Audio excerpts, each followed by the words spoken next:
You're going to go buy coffee. I would encourage you, don't buy box store coffee. I don't believe that you can ever really thoroughly enjoy big box store coffee.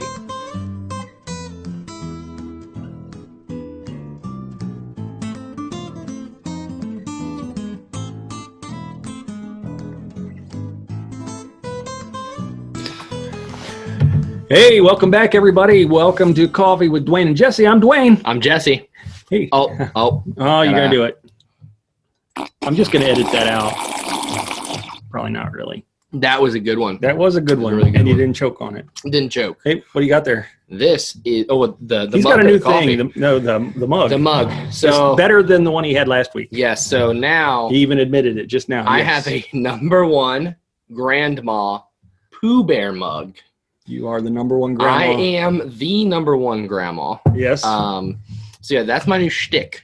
That's it. You're going to go through all of the different coffee mugs. I'm going to see how wacky of coffee mugs I can get for your viewing pleasure. Hey, do you have a favorite coffee mug? I do. Ooh. This is my favorite coffee mug. It seems just like a blue mug. Yeah. But it fits my hand perfectly.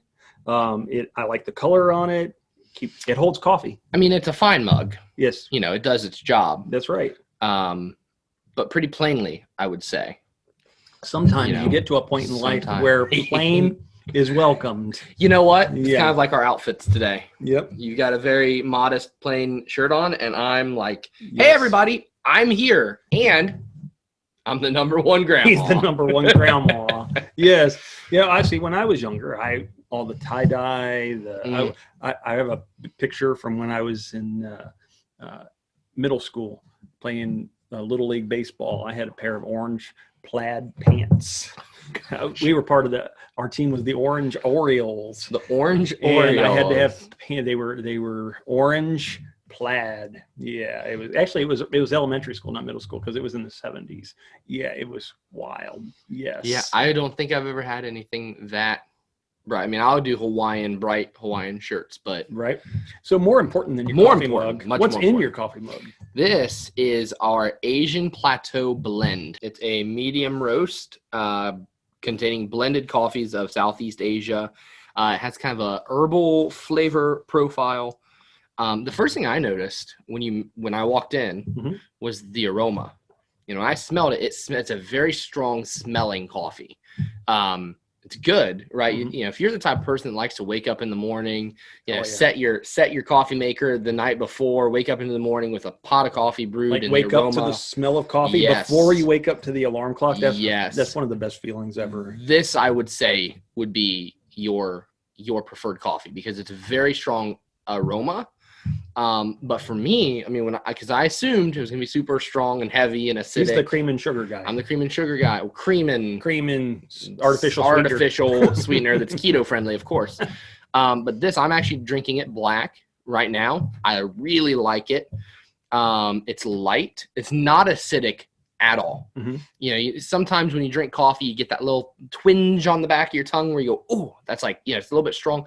This doesn't have that. This is very smooth, easy to drink. What I noticed too is that a lot of our coffees, this one especially, when you go get a box store coffee, you know, something in like a red can or something like that, not mentioning the name, but there is this like a burnt flavor. You know, they roast the beans. See, these beans aren't roasted until you order them. And they're roasted in small batches and then shipped directly to you. So these beans were just roasted in the last couple of weeks.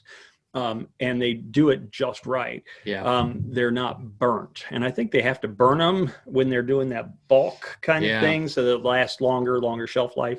Ours don't get a lot of shelf life on them. But there is no burn flavor to this. And I mean, you can tell. I mean, any box store coffee that I've bought and brewed and tried to drink it black, it's all very acidic almost. It's all like you can feel the burn and not just the heat from the water, but the burn from the acid. I mean, this, if I did put cream or sugar in it, I mean, I probably only taste the cream and sugar. It says it's medium roast, but I think it's just a very light very light coffee, in my opinion. What was the word used? Herbal? Herbal, yes. And I can taste that. So I've had some herbal teas, and there is some sort of, it doesn't taste like tea at all. It tastes like coffee, but there is some comparison to that herbal, light kind of flavor. Yeah, this would be like a good, if someone were trying to go from drinking either coffee to drinking tea, or from tea to drinking coffee. This is like that middle, I think this would be that middle ground. You swap over there. Yeah, like people with like, they quit smoking cigarettes, they go to like a nicotine patch and then nothing. I mean, that's a really weird example. I don't know why that's the one that came to mind. No idea. Yeah, but anyway, this would be a very middle of the road, kind of between tea and coffee as far as the flavor profile, the boldness. Yeah. Maybe that's probably why I like it so much. Right. Because I can drink tea. Well, I do like my coffee. One of the nice plug. I do like my coffee.com. Hey, if you want to check out the Asian Plateau, go there. I do like my coffee.com. We'll put a link in the description below. So that actually takes me to a different conversation when it comes to coffee. So we were talking earlier, Jesse's being known among his circle of friends as the coffee middleman. Yeah. So here's the thing.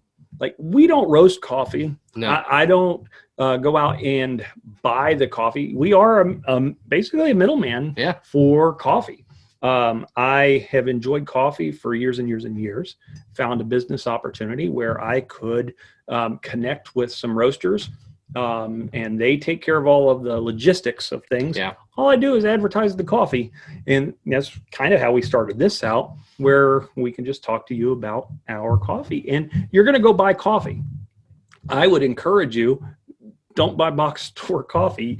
And let me rephrase that. Unless you are trying to drink for effect, and we've talked about that at length. Yeah. There's drinking coffee for effect, and then there's drinking coffee for enjoyment. I don't believe that you can ever really thoroughly enjoy big box store coffee. Yeah. I just don't think you can. Most people that are drinking that, it's just habit. That's what you've grown accustomed to. This is enjoyable coffee. And yes, it costs a little bit more. Yeah. But if it's something that you're doing for your enjoyment, I encourage you to try some of these coffees that we're talking about.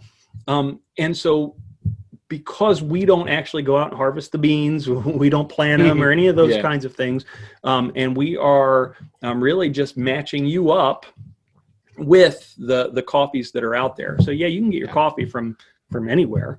We're hoping that you found your way here because you appreciate the content that's here, and we're just trying to offer you a different perspective of coffee. We're going to teach you a few things that we're learning along the way about coffee, and we're hoping that you're entertained in the process. Yeah, I mean, I think we're pretty entertaining.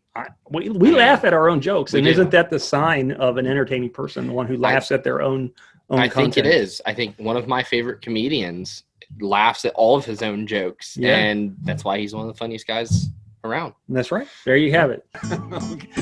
Hey, this has been Coffee with Dwayne and Jesse. I'm Dwayne. I'm Jesse. Be well. Do good. Drink good coffee.